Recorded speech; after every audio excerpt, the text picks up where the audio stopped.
Hello everyone, welcome to ESR classes. Basic mathematics के lecture series में हम लोग वेक्टर पढ़ रहे थे। पिछले क्लास में हम लोग बेसिक वेक्टर का इंट्रोडक्शन देख चुके थे और एडिशन देख चुके थे। एडिशन में हम लोग ट्रायंगल लॉ ऑफ एडिशन को भी देखे थे। आज के वीडियो सीरीज में हम लोग वेक्टर का मल्टीप्लीकेशन देखेंगे, जिसमें कि डिफरेंट टाइप के मल्टीप्लीकेशन होते हैं उसके बारे में जानेंगे, और डॉट प्रोडक्ट को हम लोग डिटेल में पढ़ेंगे आज। तो हम लोग स्टार्ट करते हैं। सबसे पहले मल्टीप्लीकेशन ऑफ वेक्टर की बात करें तो जनरली दो टाइप का वेक्टर मल्टीप्लीकेशन होता है। एक होता है स्केलर मल्टीप्लाई विथ वेक्टर।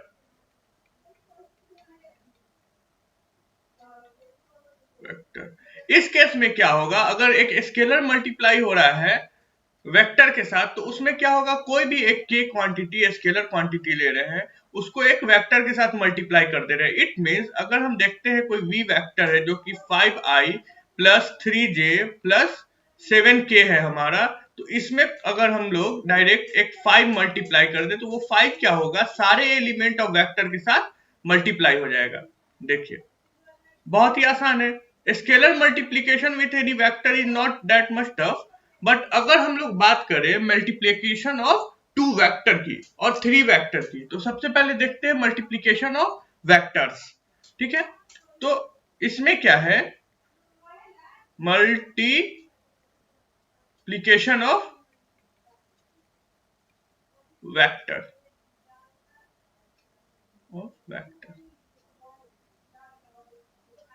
इसको हम लोग 3 तरह से देखते हैं, मतलब 3 तरह का होता है हमारा मल्टीप्लीकेशन ऑफ वेक्टर।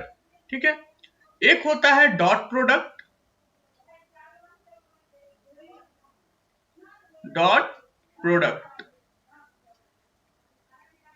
दूसरा होता है हमारे पास क्रॉस प्रोडक्ट,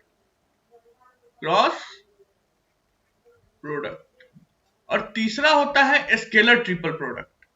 ठीक है, स्केलर ट्रिपल प्रोडक्ट। तो इसको सबसे पहले एक बार थोड़ा सा इंट्रोडक्शन हम लोग देख लेते हैं इसका, उसके बाद हम लोग डॉट प्रोडक्ट को और अच्छे से देखेंगे। तो सबसे पहले अगर बात करें डॉट प्रोडक्ट की, तो डॉट प्रोडक्ट क्या होगा, इसमें दो वेक्टर का डॉट किया जाता है, 2 वेक्टर। यहां पे भी क्रॉस प्रोडक्ट में भी 2 वेक्टर, और स्केलर ट्रिपल प्रोडक्ट में भी 2 वेक्टर। इसमें हो जाता है ट्रिपल प्रोडक्ट, 3 वेक्टर का यूज किया जाता है, 3 वेक्टर। अब देखना है, अगर किसी दो वेक्टर का अगर हम लोग डॉट प्रोडक्ट लेते हैं तो जो फाइनल रिजल्ट आता है हमारा, जो फाइनल रिजल्ट आएगा वो क्या आएगा हमारा, एक स्केलर क्वांटिटी आएगा, स्केलर क्वांटिटी। वही अगर क्रॉस प्रोडक्ट का हम लोग फाइनल रिजल्ट देखते हैं तो ये दो वेक्टर का क्रॉस प्रोडक्ट एक वेक्टर क्वांटिटी आता है। क्या आता है, एक वेक्टर क्वांटिटी आता है। और जैसा कि स्केलर ट्रिपल प्रोडक्ट को देखते हैं, तो जैसा नाम ही है इसका स्केलर, इसलिए इसका जो ये होता है फाइनल प्रोडक्ट, ये एक स्केलर क्वांटिटी होता है। सब लोगों को ये चीज समझ में आ गया। अगर मल्टीप्लीकेशन ऑफ वेक्टर की बात करते हैं तो इसको 3 कैटेगरी में हम लोग डिफाइन किए। कौन कौन सा डिवाइड किए, dot product, cross product, scalar triple product. अब डॉट प्रोडक्ट भी 2 वेक्टर के बीच में होता है, क्रॉस प्रोडक्ट भी 2 वेक्टर के बीच में होता है, लेकिन स्केलर ट्रिपल प्रोडक्ट के लिए हमको कितना वेक्टर चाहिए, हमें 3 वेक्टर का रिक्वायरमेंट है। अब जब 2 वेक्टर का डॉट प्रोडक्ट करेंगे तो फाइनल रिजल्ट जो आएगा वो हमारा क्या आएगा, एक स्केलर क्वांटिटी आएगा। क्रॉस प्रोडक्ट को अगर हम लोग करते हैं, मतलब 2 वेक्टर का अगर क्रॉस प्रोडक्ट लेते हैं, तो उसका जो फाइनल रिजल्ट आता है हमारा वो क्या आता है, एक वेक्टर क्वांटिटी आता है। और स्केलर ट्रिपल प्रोडक्ट जब हम लोग करते हैं तो वो 3 वेक्टरों का होता है, और उन 3 वेक्टरों का जब स्केलर ट्रिपल प्रोडक्ट लेते हैं तो वो क्या आता है, हमारा स्केलर आता है। ठीक है, अब हम लोग देखते हैं डॉट प्रोडक्ट क्या है। ये सिंपल है थोड़ा सा, कि अगर कोई वेक्टर हमें दिया हुआ है a, जिसका कंपोनेंट है a1 a2 a3, और दूसरा वेक्टर है b, b1 b2 b3। ठीक है, तो इसमें डॉट प्रोडक्ट करेंगे। सबसे पहले अगर कोई a वेक्टर है, वेक्टर a, उसको डॉट करते हैं अगर हम वेक्टर b के साथ, तो this will be written as a1 i cap. Dot, देखिए डॉट के लिए जनरली एक डॉट से, इसी को बोलते हैं हम लोग डॉट, डॉट से हम लोग डॉट प्रोडक्ट को रिप्रेजेंट करते हैं। तो a1i plus b1j plus C1 K, ठीक है। और यहां पे हो जाएगा हमारा B1I, सॉरी दिस इज, एक मिनट हम लोग लिए हैं A1 A2 A3 ना, तो इसको हम लोग ले लेते हैं A1I cap plus A2J cap plus A3 K cap, और ये हमारा डॉट हुआ है किसके साथ, ये डॉट हुआ है B1I cap plus B2J cap plus B3 K cap के साथ, ठीक है। अब इसका जो रिजल्ट आता है तो क्या करते हैं, जो I का कॉफिशिएंट है उन दोनों का प्रोडक्ट, तो यहाँ पे A1 B1 हो जाएगा। यहाँ पे देखेंगे अगर ध्यान से तो ये A1 है, ये B1 है, ये क्या है I का कॉफिशिएंट है, तो इन दोनों का प्रोडक्ट प्लस फिर A2 है, यहाँ पे A2 है और यहाँ पे क्या है B2 है, तो इन दोनों का प्रोडक्ट A2 B2, और A3 है K के कॉफिशिएंट और B3 है K का कॉफिशिएंट, तो ये क्या हो जाएगा A3 B3। तो अगर A वेक्टर को डॉट करेंगे B वेक्टर के साथ तो उसका क्या होगा, वो समेशन ऑफ प्रोडक्ट का समेशन होता है, और वो प्रोडक्ट जो फॉर्म होता है वो कहां से फॉर्म होता है, हर एक अपने अपने I J K का जो यूनिट वेक्टर है x y z के डायरेक्शन में, उसका जो होता है कॉफिशिएंट उसका प्रोडक्ट लेते हैं। अब क्यों सिर्फ I के साथ मल्टीप्लीकेशन क्यों हुआ है, J का वाले का J के साथ ही क्यों हुआ है और K वाले का K के साथ ही क्यों हुआ है, तो ये चीज समझते हैं। अगर हम लोग डॉट प्रोडक्ट करते हैं, ठीक है, तो इसको हम लोग ऐसे भी रिप्रेजेंट कर सकते हैं। दो तरह का क्वेश्चन अगर डॉट प्रोडक्ट पे आएगा तो दो तरह का क्वेश्चन हमारा बन सकता है। डॉट प्रोडक्ट एक में क्या हो सकता है हमारे लिए, क्या होगा कि वेक्टर के फॉर्म में दिया रहेगा, वेक्टर फॉर्म में हमारा दिया रहेगा, क्या दिया रहेगा, कोई जो जिसका डॉट करना है, जैसे A और B है वो वेक्टर के फॉर्म में दिया रहेगा। तो अगर वेक्टर के फॉर्म में है तो इस मेथड से हम लोग डॉट प्रोडक्ट करेंगे। लेकिन अगर किसी क्वेश्चन में हमको कह दिया कि एक वेक्टर है A जिसका मैग्नीट्यूड है 5, दूसरा वेक्टर है B जिसका मैग्नीट्यूड है 2, and angle between vector is theta, okay. तो अब यहां पे हम लोग क्या करेंगे, तो इसके लिए एक और नया फॉर्मेट आता है इसका, जिसमें हम लोग क्या करते हैं, दो वेक्टर ले लेते हैं, एक होता है वेक्टर A, दूसरा वेक्टर B। A और B का जो डॉट प्रोडक्ट होता है ये बराबर होता है वेक्टर A के मैग्नीट्यूड के इंटू वेक्टर B के मैग्नीट्यूड के इंटू कॉस थीटा के, ठीक है। जहां पे थीटा क्या है, angle between vector A and B। कोई दिक्कत, ये चीज बहुत अच्छे से समझ में आ गया। अब एक चीज समझना है, ठीक है, यहाँ पे अब यहीं पे वो चीज समझ में आएगा क्यों I को I के साथ मल्टीप्लाई किए, J को J के साथ मल्टीप्लाई किए और K को K के साथ मल्टीप्लाई किए।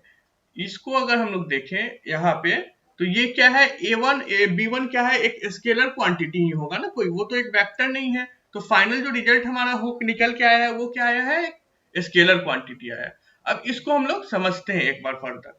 हम लोग क्या लिए हैं, A1 I cap plus A2 J cap plus A3 K cap, ये है हमारा first vector A1 vector, A vector. इसको डॉट किसके साथ किए हैं, B वेक्टर के साथ, BI cap plus B1 I cap plus B2 J cap plus B3 K cap, ठीक है। अब एक चीज समझो, यहाँ पे अगर हम लोग एक चीज देख रहे हैं, ये वाला चीज, ये वाले को देखना है हम लोग को, तो इसको अगर देखेंगे तो सपोज करते हैं हम लोग I को डॉट कर रहे हैं I के साथ, तो I का मैग्नीट्यूड कितना होता है, 1 होता है। फिर दूसरे I का मैग्नीट्यूड कितना होगा, 1 होगा, और I के बीच में मतलब दोनों x एक्सिस के अलोंग है, तो उसका जो एंगल होगा वो कितना होना चाहिए। अगर दोनों वेक्टर एक ही लाइन के अलोंग है, इसी पे दो वेक्टर है, तो क्या होगा, जीरो एंगल होगा इसके बीच में, होगा कि नहीं?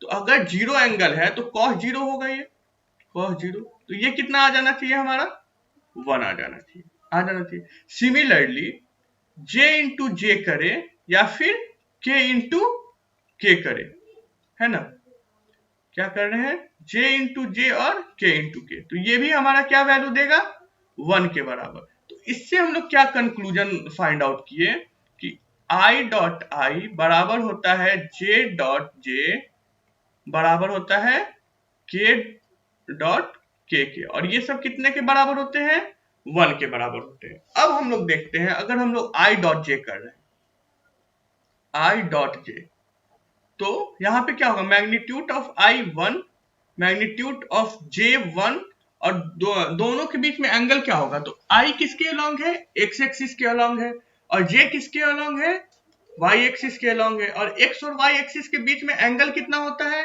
0 डिग्री का होता है, सॉरी 90 डिग्री का होता है। तो cos 90 हमारा क्या हो जाएगा, cos 90 डिग्री, तो ये तो इसको 0 बना देगा। तो इसलिए क्या हुआ, I dot J equal to I dot K equal to J dot K equal to I dot K, या फिर इसको पलट के भी लिख दे तो बराबर क्या आएगा, 0 आएगा। तो ये दो कंक्लूजन हम लोग को दिमाग में रखना है। कौन सा दो कंक्लूजन दिमाग में रखना है, यही कि ये जो हमारा आया है, ये वाला,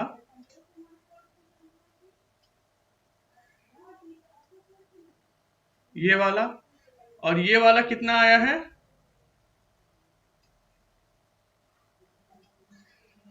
0 आया है। ठीक है, इस दो चीज को नोट करके रखेंगे। अब हम लोग समझेंगे क्यों आई का लिए हैं, क्यों जे का लिए हैं, क्यों के का लिए हैं। ठीक है, अब यहाँ पे हम लोग देखते हैं,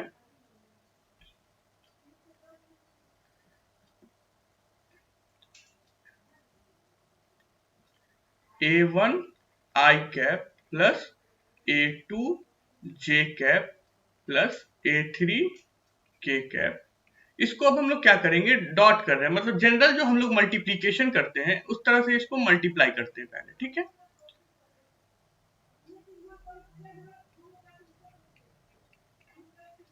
ठीक, तो इसको अगर हम लोग मल्टीप्लाई करेंगे तो क्या होगा, A1 I, sorry A1 B1 I dot I plus A1 B2 I dot J plus A1 B3 I dot के, प्लस सेकेंड वाले टर्म के साथ अब कर रहे हैं A2 B1 J dot I plus A2 B2 J dot J plus A2 B3 J dot के, जे dot के। वैसे ही यहां पे अगर हम लोग आते हैं तीसरे वाले के साथ इसको मल्टीप्लाई करना स्टार्ट करते हैं, A3 B1 आई डॉट के प्लस A3 B2 के dot J plus A3 B3 के डॉट के। अब ये चीज यहां पे ध्यान देना है, एक बार पीछे वाले पे स्लाइड पे, इस वाले रिजल्ट पे और इस वाले रिजल्ट पे। ठीक है, तो ये दोनों अगर रिजल्ट हम देखते हैं तो देखिए क्या होगा, ये वाला आई डॉट जे 0 हो जाएगा, दूसरे पेन से कर देते हैं समझ में आएगा, फिर ये 0 हो जाएगा, सिमिलरली ये 0 हो जाएगा, ये 0 हो जाएगा, वहीं फिर ये 0 हो जाएगा और ये 0 हो जाएगा। तो अब फाइनल रिजल्ट हमारा क्या आ रहा है, अच्छा आई डॉट आई कितना हो जाएगा, आई डॉट आई 1 हो जाएगा, जे डॉट जे कितना हो जाएगा, 1 हो जाएगा, और के डॉट के कितना हो जाएगा, 1 हो जाएगा। तो देखिए फाइनल रिजल्ट हमारा क्या आता है, A1 B1 plus A2 B2 plus A3 B3। अब समझ में आ गया कि वहां हम लोग ऐसे क्यों कर रहे थे, ये हो गया A1 डॉट B1, ए वन डॉट नहीं ना, ए और बी था ना सिर्फ, तो ए डॉट बी। ओके, यहां तक सब लोगों को समझ में आया होगा। तो पहला क्वेश्चन है हमारा, दो वेक्टर दिया है, वेक्टर v1 और वेक्टर w। v वेक्टर का कंपोनेंट क्या है 5i माइनस 8j, और w का क्या है कंपोनेंट i प्लस 2j। तो पहले इस क्वेश्चन को हम लोग देखते हैं क्या है। एक है हमारे पास वेक्टर v, v वेक्टर का कंपोनेंट क्या है हमारे पास 5i माइनस 8 ऑफ j, और W वेक्टर का कंपोनेंट हमारे पास क्या है I प्लस 2 ऑफ J।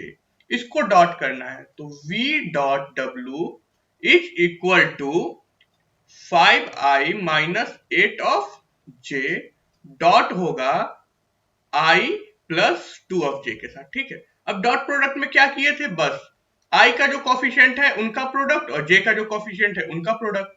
ठीक है, तो I का कॉफिशिएंट कितना है 5, और इधर I का कॉफिशिएंट कितना है 1, तो ये क्या हो जाएगा 5 इंटू 1 प्लस यहाँ पे J का कंपोनेंट कितना है -8, यहाँ पे J का कंपोनेंट कितना है 2, तो ये हो जाएगा -8 2।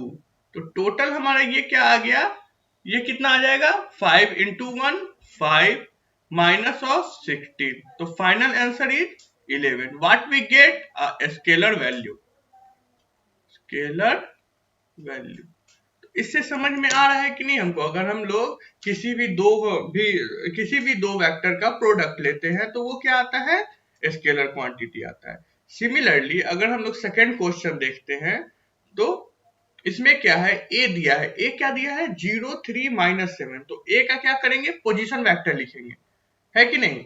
तो पोजीशन वेक्टर हम लोग लिखते हैं a vector is 0 of I cap plus 3 of j cap minus 7 of k cap, and vector b is 2 of I cap plus 3 of j cap plus k cap। अब इसको हम लोग डॉट करेंगे, मतलब a डॉट b, तो क्या होगा हमारा 0 I cap plus 3 j cap minus 7 of k cap, ये डॉट होगा हमारा वेक्टर बी के साथ जो कि है 2i cap plus 3j cap plus k cap. अब ये क्या होगा, i का कोफिशिएंट है, तो इसको कैसे लिख सकते हैं 0 into 2 plus 3 into 3 plus minus 7 into 1, तो this will B 0 plus 9 plus minus 7, तो ये कितना आया हमारा वैल्यू 2 आया। ठीक है, हमको नहीं लगता है कि किसी भी दो वेक्टर दिया रहेगा तो उसका डॉट प्रोडक्ट निकालना किसी भी स्टूडेंट के लिए मुश्किल होना चाहिए, ये मुश्किल है ही नहीं, डॉट प्रोडक्ट मुश्किल होता ही नहीं है। जनरली बस मल्टीप्लीकेशन आता है तो डॉट प्रोडक्ट आता है।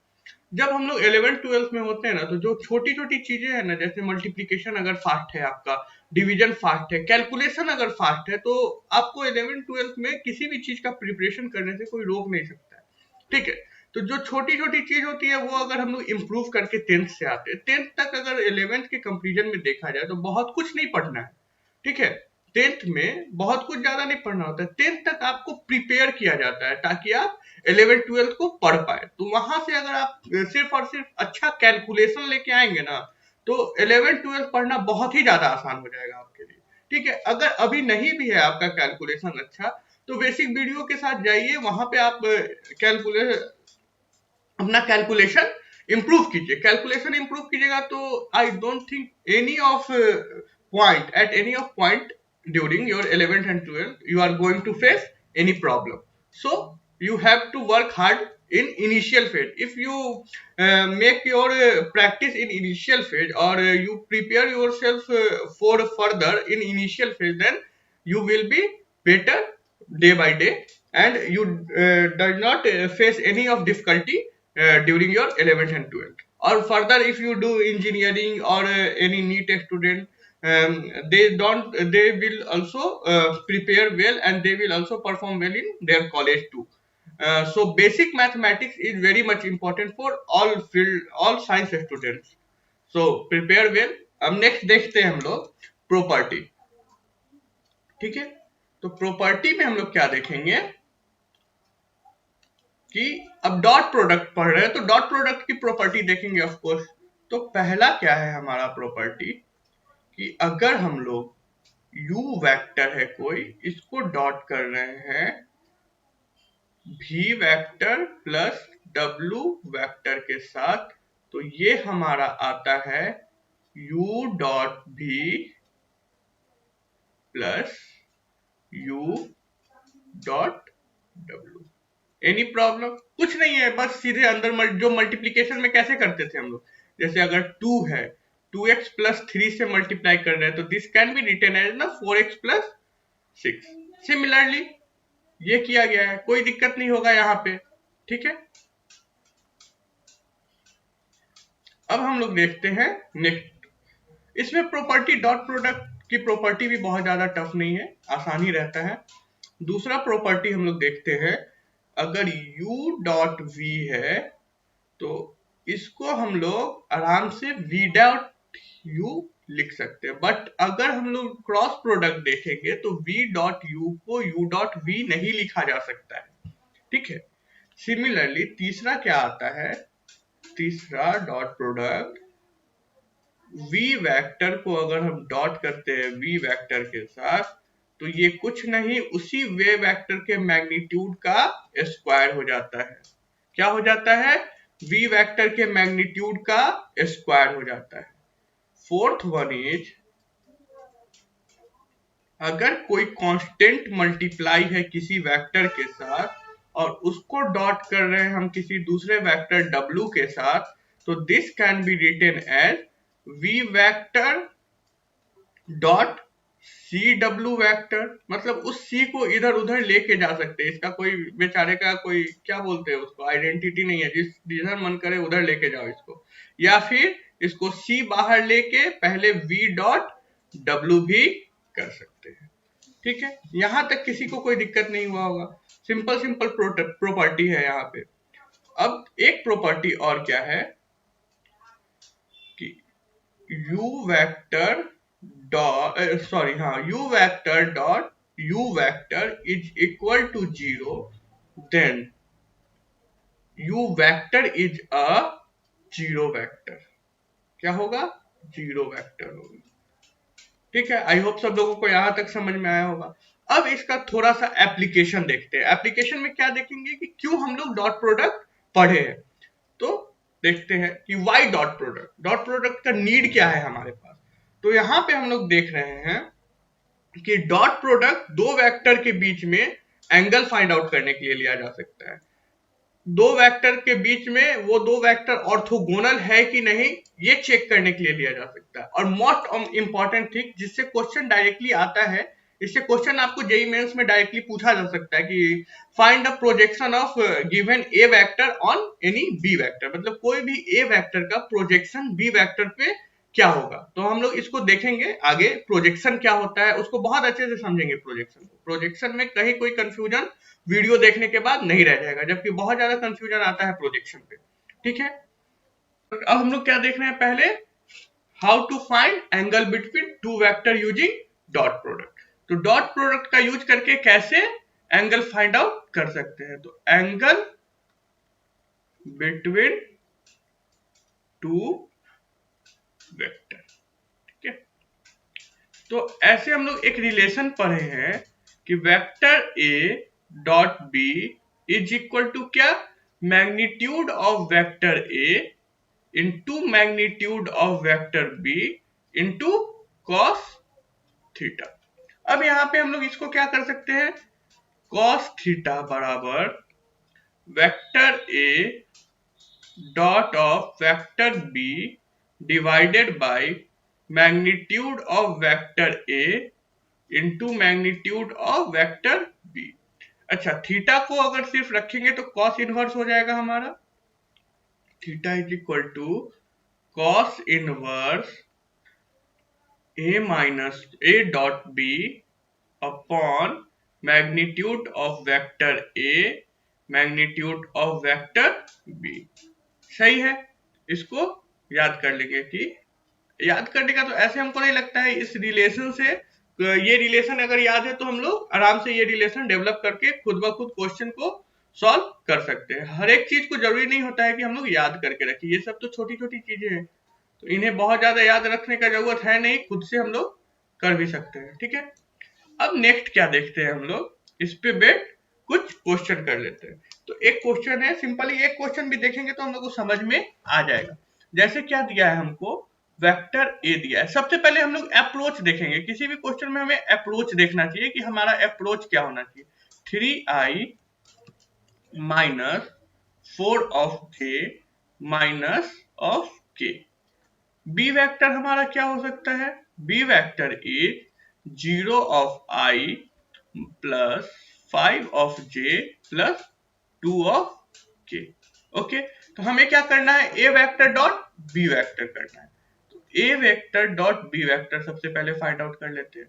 तो ये क्या आएगा, 3i minus 4j minus of के, इसको क्या करेंगे डॉट किसके साथ, बी वेक्टर के साथ। तो बी वेक्टर हमारा क्या है, 0i plus of 5j plus 2 of के।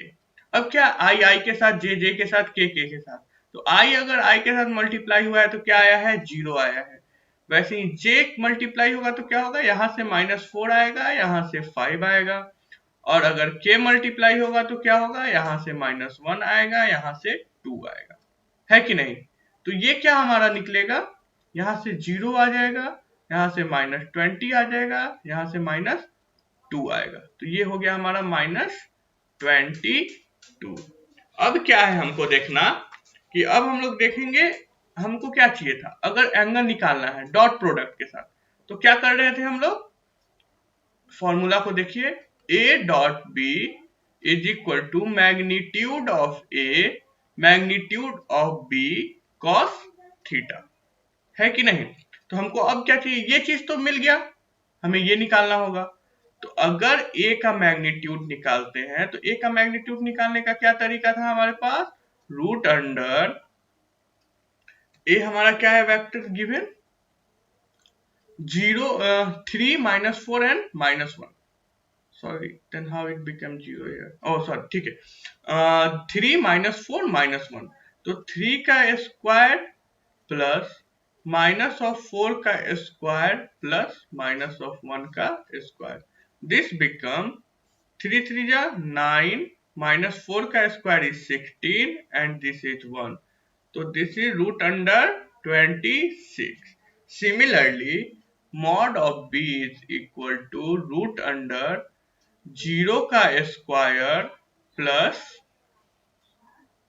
5 एंड 2, 25 का सॉरी 5 का स्क्वायर, 5 का स्क्वायर प्लस 2 का square, this will what will we get 20 root under 29। Now put the value in equation this, इस इक्वेशन में हम लोग वैल्यू पुट करेंगे तो ये क्या होगा हमारा, -22 is equal to root under 26 into root under 29 cos of theta, okay, cos theta। अब यहाँ पे हम लोग देखते हैं नेक्स्ट, cos theta आ गया। तो अगर हम लोग cos theta बराबर लिखते हैं तो this is -22 divided by root under 26 into root under 29, और ये क्या आता है, ये इक्वल टू हो जाएगा हमारा 0.80, माइनस में आएगा -0.80। अब थीटा बराबर क्या हो जाएगा हमारा, कॉस इनवर्स -0.80, ये हो गया हमारा थीटा। अब कॉस इनवर्स -0.80 की वैल्यू क्या होती है, 143.24 डिग्री। यहां तक भी अगर हम लोग छोड़ देते हैं तो ये पूरा का पूरा आंसर सही है, कोई इसको गलत नहीं कर सकता है, ठीक है। लेकिन यहां तक हम लोग लेके आए हैं कि 143.24 होगा। सेकेंड हम लोगों का क्या था, पहला तो था कि एंगल फाइंड आउट करना, दूसरा हमारा है कि दो वेक्टर ऑर्थोगोनल है कि नहीं ये चेक करना। तो इसको हम लोग चलिए चेक करते हैं, ठीक है। चेक वेदर, ये check whether two vector is orthogonal. Orthogonal कहने का क्या मतलब होता है? अगर दो चीज ऑर्थोगोनल है इसका मतलब वो 90 डिग्री पे है। ऑर्थोगोनल, ऑर्थोगोनल मीन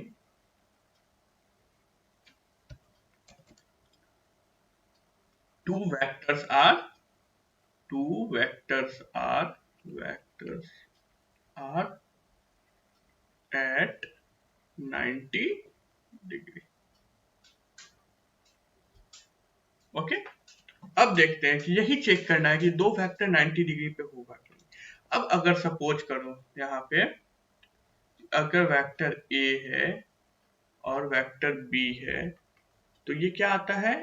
ए बी कॉस थीटा। अगर दोनों वेक्टर 90 डिग्री पे होगा तो थीटा क्या होगा? दोनों वेक्टर ऑर्थोगोनल होगा तो थीटा क्या होगा? 90 डिग्री होगा। अगर थीटा 90 डिग्री हुआ तो वैल्यू क्या होगा? 0 हो जाएगा, है कि नहीं? तो दो वेक्टर ऑर्थोगोनल तब है जब उसका वैल्यू 0 डिग्री आ रहा है, if any of the vector is not a zero vector. कहने का क्या मतलब है समझिएगा। Vector A and vector B is orthogonal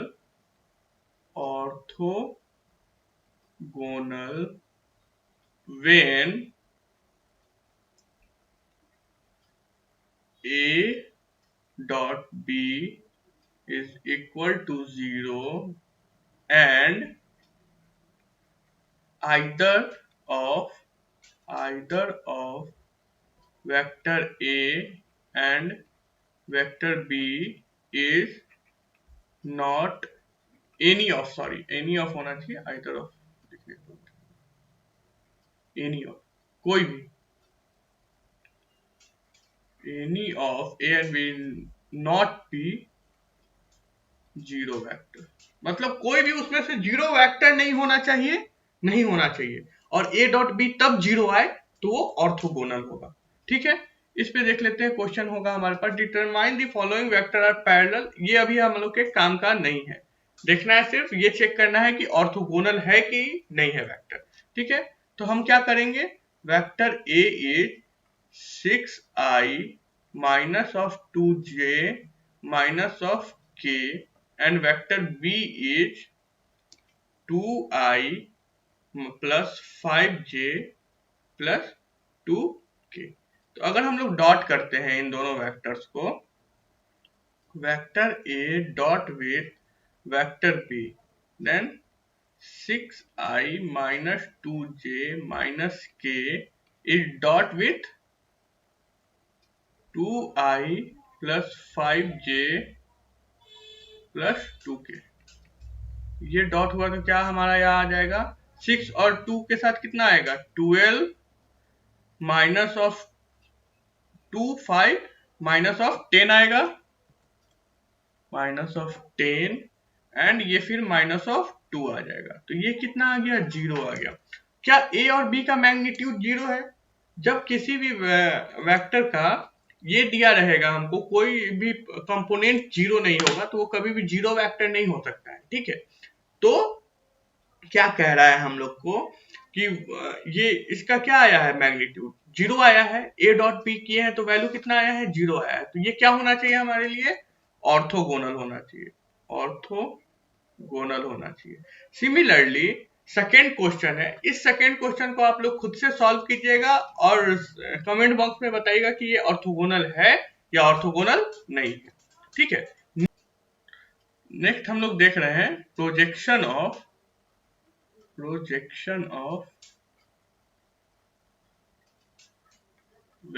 one vector on another vector।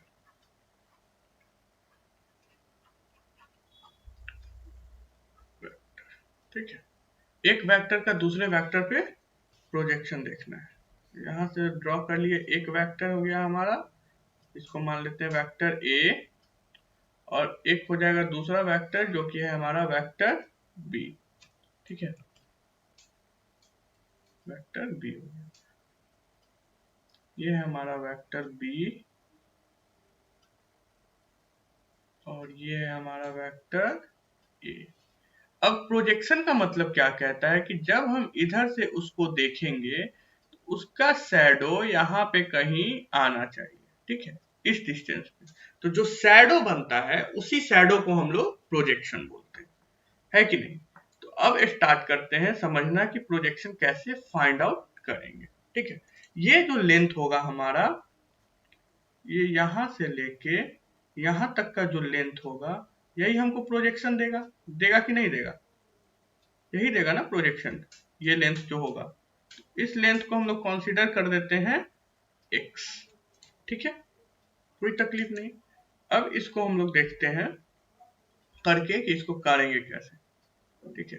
तो प्रोजेक्शन ऑफ, इसका डायरेक्ट फॉर्मूला अगर हम लोग देखते हैं तो, sorry, projection of vector B on A, इसको रिप्रेजेंट करते करते हैं proj B on vector A. This is given as vector A dot vector B, जिस पे प्रोजेक्शन निकालना है, जिसका नहीं, जिस पे प्रोजेक्शन निकालना है वो, इनटू जिस पे निकाले हैं उसका यूनिट वेक्टर। ये चीज समझ में आया? किसी को कोई दिक्कत? कोई दिक्कत नहीं होना चाहिए, समझिए। यहाँ पे इस दोनों का सबसे पहले तो dot product A dot B divided by magnitude of, जिस पे निकाले हैं वो, जिस पे निकाले हैं वो, इनटू ए, ये हमको वेक्टर के फॉर्म में वो प्रोजेक्शन लिखना है ना, तो इसलिए वेक्टर के फॉर्म में प्रोजेक्शन लिखना है, इसलिए हम लोग क्या लगाए हैं, ए कैप वहां पे लगाए हैं, ठीक है। ए कैप क्या होगा यहाँ पे, यूनिट वेक्टर, यूनिट वेक्टर यहाँ पे देख लेते हैं, जहां पे हमारा ये जो है ए कैप, ए कैप क्या है हमारा, unit vector along A vector, unit vector along vector A, vector A. अब देखिए ये चीज समझ में आ गया। अगर किसी ए वेक्टर का प्रोजेक्शन वी वेक्टर पे निकालना है तो A dot B divided by, जिस पे निकाले हैं, तो किस पे निकाले हैं, ए वेक्टर पे निकाले हैं, ए वेक्टर इनटू उसी का यूनिट वेक्टर जिस पे निकालना है। क्योंकि अब जो प्रोजेक्शन आया, सपोज करो कि ये है मेरा ए वेक्टर और ये कहीं है बी वेक्टर, ठीक है, तो इसका परछाई अगर इस पे निकालना है तो इसका डॉट करेंगे इसके साथ और उसको डिवाइड करेंगे इसके साथ, और उसका डायरेक्शन किधर होगा, परछाई इधर की तरफ ही आ रहा है ना, इसी वेक्टर के अलावा होगा ना। तो उसको वेक्टर फॉर्म में लिखने के लिए हम लोग क्या करते हैं, इस वाले वेक्टर के साथ डायरेक्शन के साथ। तो डायरेक्शन कैसे फाइंड आउट करते हैं, unit vector, unit vector direction दिखलाता है। अगर कंफ्यूजन है तो पिछला वीडियो देखना, लिंक डिस्क्रिप्शन बॉक्स में है, आराम से समझ में आ जाएगा, ठीक है। तो डायरेक्शन के लिए क्या चाहिए, यूनिट वेक्टर के साथ उसको फिर से मल्टीप्लाई कर देंगे, ठीक है। इसको देखते हैं हम लोग एक बार। यहाँ पे जो है ये ए क्या है, ए का मैग्नीट्यूड लेना है, क्वेश्चन करेंगे तो आराम से समझ में आ जाएगा। यहाँ पे देखते हैं पहला क्वेश्चन कह रहा है determine the projection of vector B on to A, मतलब बी वेक्टर का किस पे निकालना है, ऑन ए वेक्टर, ठीक है। तो बी वेक्टर का ए वेक्टर पे निकालना है तो कैसे लिखेंगे, सबसे पहले हमको क्या क्या चाहिए, प्रोजेक्शन, कैसे इसको लिखते हैं, projection of vector B on A, ठीक है। ये हो जाएगा हमारा A vector dot B vector divided by mod of A vector into unit vector A, ठीक है। तो इसको देखिए कैसे लिखेंगे, क्या है, बी वेक्टर 2 1 -1 और 1 0 -2, बी वेक्टर है 2 1 -1 और क्या है हमारा 1 0 -2, ए वेक्टर 1 आई कैप प्लस 0 जे कैप -2 के कैप। तो हम लोग को क्या करना है, सबसे पहले ए वेक्टर का क्या निकालना है, यूनिट वेक्टर। तो ए वेक्टर का यूनिट वेक्टर कितना आ जाएगा, 1 i cap plus 0 j cap minus 2 k cap divided by इसी के मैग्नीट्यूड के साथ। तो इसका मैग्नीट्यूड कितना होगा, 1 का स्क्वायर प्लस माइनस ऑफ 2 का स्क्वायर, तो क्या आ जाएगा, √5। तो I cap minus 2 k cap divided by √5 ये आया, इसको रखे रहेंगे। दूसरा क्या करना है हमको, A dot B divided by mod of A, यही ना। तो ए क्या है हमारा, 1 0 - 1 है, तो 1 को मल्टी, इसको पहले लिख लेते हैं एक बार, नहीं तो फिर तुम लोग कंफ्यूज हो। 1 0 j minus 2 k 2i plus j minus k, इसको डिवाइड कर रहे हैं किसके साथ, मैग्नीट्यूड के साथ। मैग्नीट्यूड कितना आएगा, √5। ये जो लिखा है ये मैग्नीट्यूड ही तो लिखा है यहाँ वाला, ये चीज देखना है, ये मैग्नीट्यूड है, ठीक है। तो अब इसको हम जब डॉट किए हैं तो डॉट कितना हो जा रहा है मेरा, 2 प्लस 2 डिवाइडेड बाई √5। तो ये हमारा आया 4/√5। और इस 4/√5 को हमको क्या करना है, किसके साथ मल्टीप्लाई करना है, यूनिट वेक्टर के साथ। तो इसको हम लोग मल्टीप्लाई कर देते हैं यूनिट वेक्टर के साथ। तो projection of B vector on A vector is equal to i minus 2 of k √5। ये तो हो गया यूनिट वेक्टर, और इसको किससे मल्टीप्लाई करना है, जो वैल्यू वहां आया था।